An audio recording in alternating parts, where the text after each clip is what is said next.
Ang Diyos nga higugma pagayo sa kalibutan, maluoy ta kanato nga iyang katawhan, ug pasayloon ang atong mga kasalanan, ug pangpito mo ta kita niya sa kinabuhi karon. Amen.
Ang pagbasa kinuplong gikan sa sulat ni San Pablo ngadto sa Tagalog.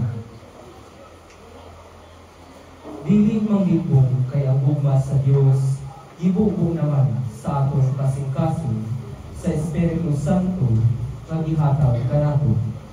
Labot pa, huna-hunaa ang panahon nga nagpakamatay si Kristo alang nato. Anang panahuna nakasalata ug nahuyang sa sala. Halos walay magpakamatay alang sa tao nga tarong. Tingali, may mga pagpakamatay alang sa maayong tao. Apan ang Diyos ipakita sa iyang hugma alang nato ining pagin. Samtang makasasala pa ta, Si Kristo nagpakamatay alang natin. Kung nahimutang makiangayon sa iyang dugo, mas makatulunganon, makaroon makapulot ta, pinaagi niya sa walay kahadlok sa sino. Gikan sa pagkakaaway, nahiuli ta sa Diyos, pinaagi sa kamatayon sa iyang anak. Labi pa, karon niya naluwas na, pinaagi sa iyang kinabuhi.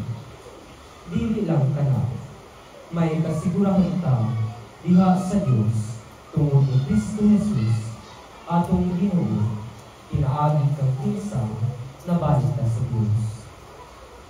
Ang pulong sa Ginoo. Salamat sa Diyos.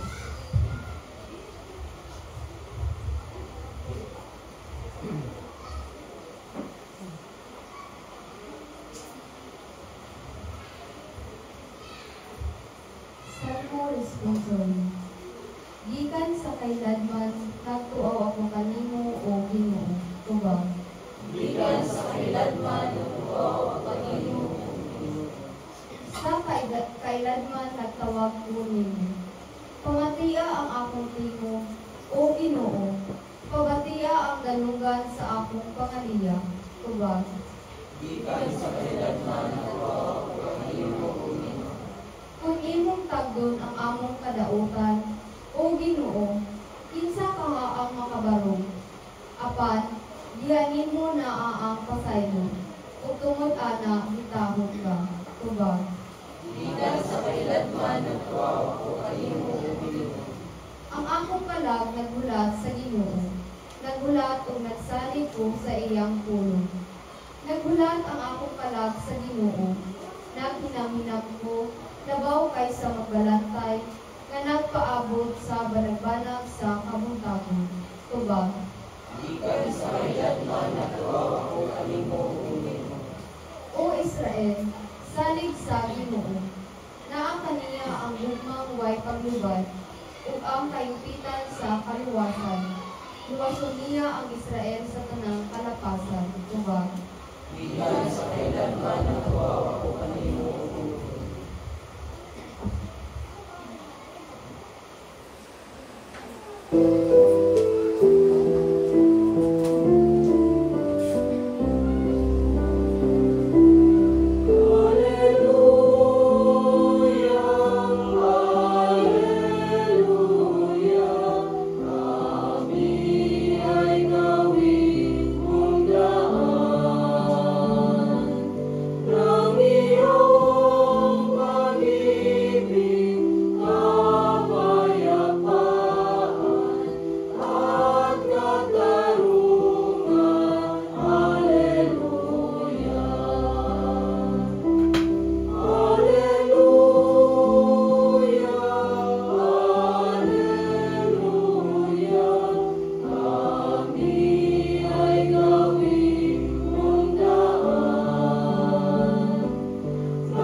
Sa Jesus ni imong gani ang gihatag kanako sa akong amahan moari nako ug ang moari nako dili ko isahikway kay nanaog ko gikan sa langit dili aron pagbuhat sa akong kabubuton kundi sa kabubuton sa nagpadala nako.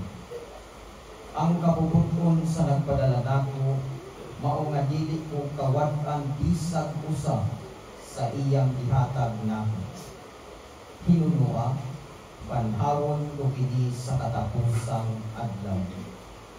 Ini ang kabubuton sa akong amahan. Ang makakita sa anak ug motuo niya makabaton sa kinabuhing dayon. Banhawon ko siya sa katapusang adlaw. Ang Ebanghelyo sa Ginoo. Dayon ikaw, Sa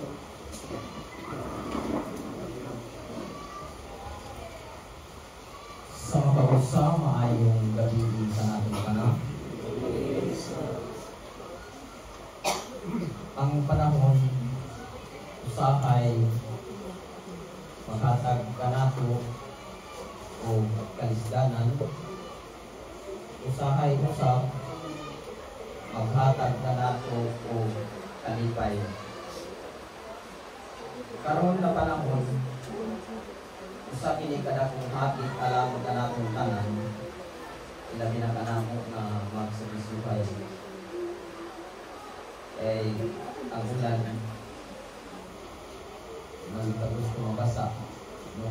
Apan tungod sa nagtilaap nga kasing-kasing sa gugma o kadasig nga mo'y ipadayan ni Kristo sa matag sa kanato, maunang nakakaroon din itigom alang sa pag-ampo. Ang pag-ampo maoy isa sa pinakalabing bililhon na atong matabang sa namatay o sa namatyan. Kay ang pag-ampo, dili man nato mahigap ang pag-ampo. Apan usa kini ka espirituhanon o langit nun nga buhat sa tao, igipadayag sa Espiritu Santo alang kanato aron mamahimo kita nga balaan. Si Kristo mao ang pinakabalaang tao ug siya usab naghatag og maayong panag-ignan alang kanatong tanan. Ang atong ebanghelyo nagsaysay hisgot mahitungod sa pagkamasinugtanon nga anak mao si Kristo nga ipadala sa atong amahan, ug nagsentro usab ang atong ebanghelyo mahitungod sa pagsalig ug pagtuo sa Ginoo. Kay matud pa, ang makakita sa anak ug mutuo niya makabaton sa kinabuhi. Dili pisikal na makita nato si Kristo sa atong mga mata, apan pinasikad sa atong pagtuo, iha nato makita si Kristo. Gani adunay usa ka istorya mahitungod sa usa ka barko nga naglawig sa kadagatan, kay kini maghatod o pasahero ngadto sa laing dapit. Apan ang barko nga naana sa tunga-tunga sa kadagatan, adunay misugat kanila nga dakong bagyo. Adunay mga dagkong balod nga misugat sa barko ug ang barko nagkatingin-katingin. So ang mga pasahero sa barko pirti gayong kulbaa, kay tungod basin pag lulubog ang barko, kung sao na lang ang mga tao nga naa naman sila tunga-tunga sa dagat. Apan adunay usa ka bata, wala siya mahadlok, padayon siyang nagdagandagan sa barko, naglingaw-lingaw, nagdula-dula, kay bata man yun. Apan ang mga tao, mga pasahero tanan, napuno na sa kahadlok, napuno na sa kabalaka. Busa, adunay usa ka babay nga misampit sa maong bata. Niingon siya sa maong bata, "Dong, ngano sige mang gihapon kag dula-dula? Wala ka ba gihapon mahadlok? Nahapit naman kita mga lunod." Niingon ang bata sa maong babay, "Dili man ta malunod anti, kay ang kapitan sa barko ako mang papa." So moral of the story, kung ang pagtuo o pagsalig nato ang isentro nato sa atong hunahuna o kasing-kasing, dili bitang angay man. Ang bata pinasikad sa iyang pagtuo pagsalig sa iyang amahan nga maoy nahimong kapten diha sa barko, nga nagtuo siya nga pinaagi diha sa kapasidad sa iyang amahan. Isip iyang gituuhan nga maayo iyang amahan, dili siya pasagdan sa iyang amahan. Ang kahadlok o kabalaka mawaktang sa una-una o kasing-kasing. Mausap na ang gibuot pasabot ni Kristo din ni kanato. Niining panghitabo sa atong kinabuhi karon. Kadaghan kitag kahadlok, kagul-anan, kabalaka nga atong mabati. Apan kung sintro nato ang pagtuo sa Dios, pagsalig sa Dios, mahupay, mawala ang atong ibaki ng mga kagul-anan sa atong kinabuhi. Apan tawanon naman yung kita. Luyos sa mga kahuyangon, luyos sa mga kakulangon, ug sa atong makasasala na kinabuhi ng ining kalibutan, maluya, mahadlok, o mabalaka kita. Apan kanunay natong hunahunaon, nga aduna kitay Ginoo, aduna kitay Kristo, nga ipadala sa atong Ginoong Dios Amahan, aron maoy nagluwas kanato sa pagkatapos nato sa kasalanan. Gani ang atong unang pagbasa, pinaagi sa sulat ni San Pablo ngadto sa taga-Roma. Iyang gitandi kung unsa ang paghigugma ni Kristo dinhi kanato sa atong Ginoo. Miingon diya sa atong unang pagbasa, malisod sa usa ka tawo nga magpakamatay sa taong makasasala. Tingali, gigamit ang word niya, tingali. Adunay usa ka tawo nga magpakamatay sa iyang isig kaingon kung maayo siya kung buutan. No, apan gigamitan og tingali kay sa tawhanong pagbati malisod nga ibaylo ang imong kaugalingon ngadto sa imong isig kaingon. Apan si Kristo sa kadaghan nato nga makasasala dinhi sa kalibutan, ihalag ang iyang kaugalingon aron kita maluwas sa kasalanan. Ingon ana kadako ang pagpangga o gugma sa atong Ginoo alang kanato. Amen. Busa mga igsuon nga matud pa sa atong salmo nga kanunay kitang magtuaw o magbulag sa Ginoo.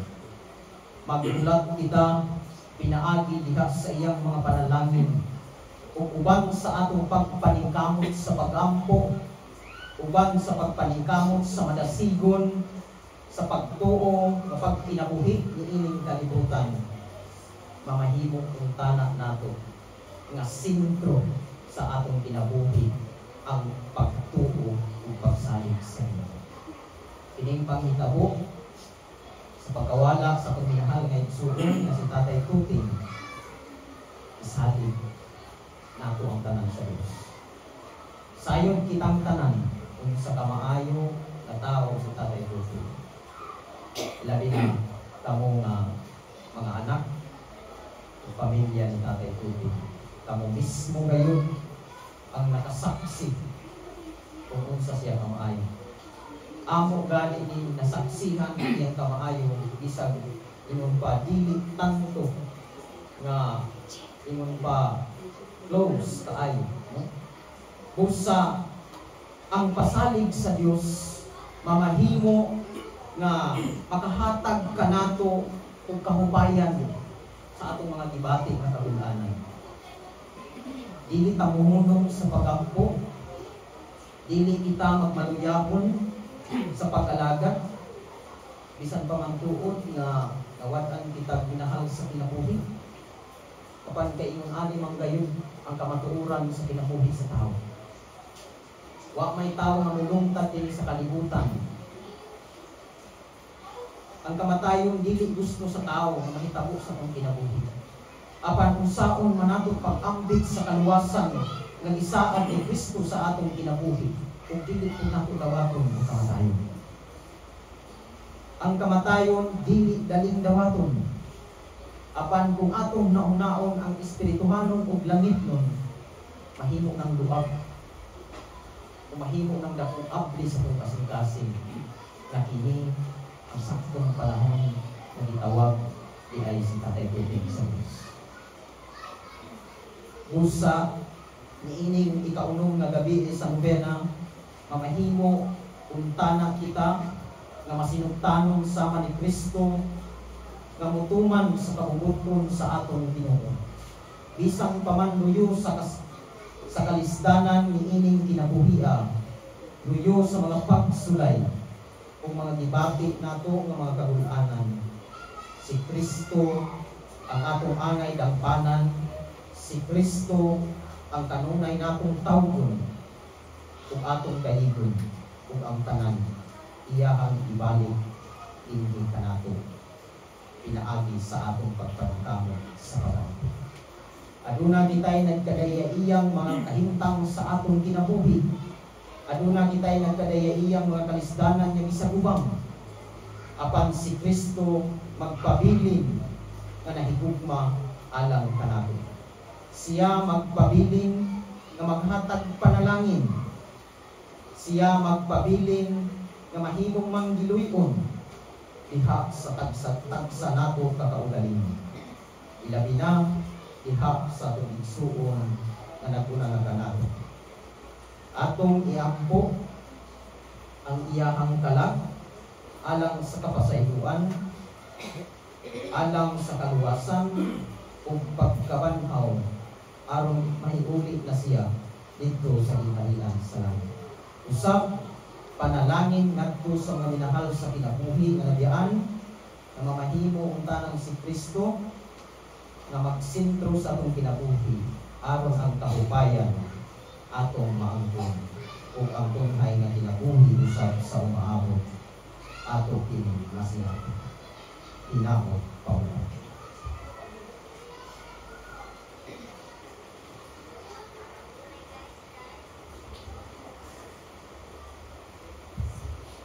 Palihog manindog ug ang tanan mo sabat o Ginoong Jesus tuburan sa kabagkuhan nagpatulo ka sa imong mapait nga luha dito sa krus alang kanamong makasasala apan kami bisan sa katulog sa luha wala mag-una pagkabuta pagkalayo ra sa among pagkila sa among kasaypanan batok kanino kayagi kami maayo nga Jesus kay ikaw man ang kahayag sa kalibutan tungod sa imong mga luha ug sa imong masulubong inahang umuka ang among mga kasing-kasing ug tagai kami sa luha sa paghinulsol uban sa mapaubsanong kasing-kasing nagkaampo kami nga pahiran mo ang masulubong mga luha sa kalag sa among igsuon nga si Jacinto kung paambita siya sa kalipay sa pagsumpong sa imong panagway diha sa imong halian hangtod sa kaampuan. Amen. Nagatugyan kami kanimong Ginoo sa kalag sa among igsuon nga si Jacinto karon nga patay na siya sa kalibutan tungod sa imong kaluoy nga walay katapusan. Pasayloa ang mga salak na iyang nabuhat ug pauban na siya sa imong harian nga walay katapusan. Amen. Mag-ampo kita alang sa pagigsuon nga si Jacinto nga namatay ngadto sa Panginoon Jesucristo. Na nag-ingon, ako mao ang pagkabanhaw ug ang kinabuhi. Ang tao nga datuo kanako dili kayo mag-antos sa kamatayon dahil tubag.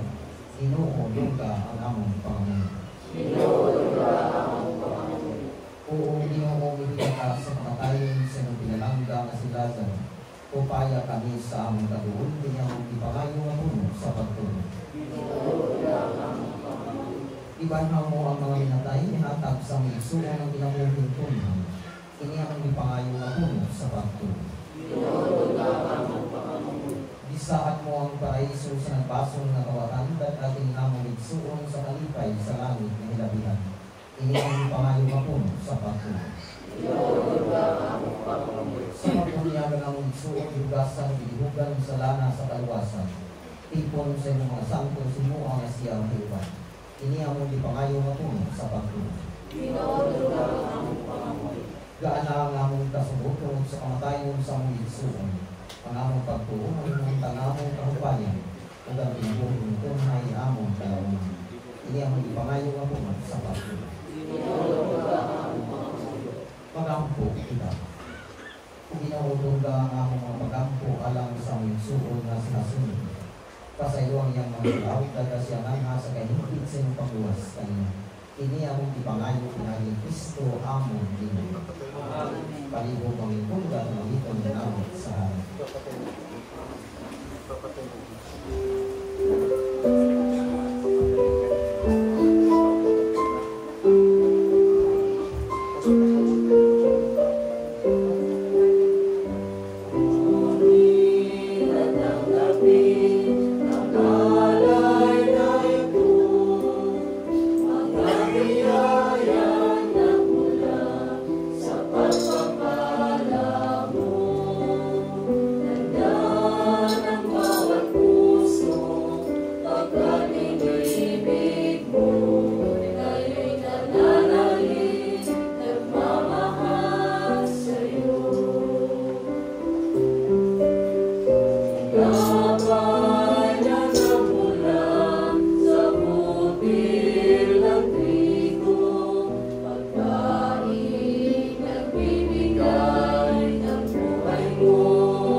Mga kaigsuunan ng atong Ginoo ang kulianan ng tuwa sa langit.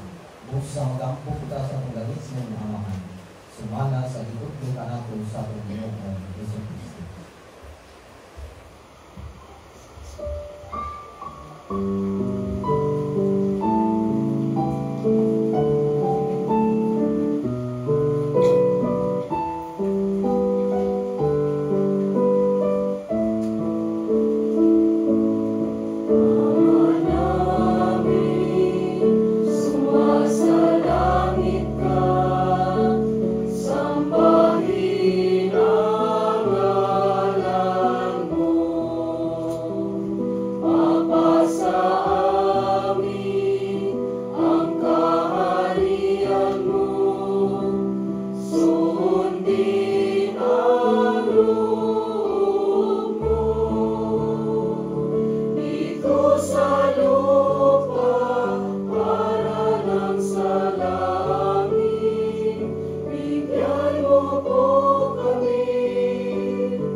Jesus ang manluwas. Imong kabuot ko ng patudyan sa imong kabalik mong nagto sa kamatayon. Aron nga ang tanan maluwas ng gawanggitan sa kamatayon nagto sa ilalim. Puno sa pagpaubos, nadahangin kami kanina, na upayong ng imong mga agad mula sa ilang kasunod, o dawata si Jacinto nga sa bukton sa kaluon. Ikaw lamang ang santos, ikaw mismo ang kaluon. Pinaagi sa imong kamatayon. Ibuksan mo ang mga gamaan sa pinabuhi sa kanan ng nagatuloy kayo. Pasayo ang mga sala niyang sunod. O katabi siya mula kapulong sa kalipay, diha sa imong harian sa himay, hangtod sa kahangturan. Amen. Bulahan ang mga nangamatay diha sa Ginoo. Papaulaya sila sa ilang pagbuklay, pinagulang kanila ang ilang mga maayong buhay. Ang iyang kalabog ang kalag sa tanang matuuhong na namatay. Pinaaki sa kaluoy sa Diyos, makapahulay ng malinaw. Amen. Ang gugma sa Diyos ang kalinaw sa Panginoong sa Kristo manalangin ng pagpugay ka namin. O pahiran ang luha sa atong mga mata. Sa ngalan sa Mahal sa Anak o sa Espiritu Santo. Amen. Maglakaw kita sa kalinaw aron sa pagigugmang pag-alagad sa Diyos sa atong isip kata. Salamat sa Diyos.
Okay, nagsimula natin kung inikipag-misa niya.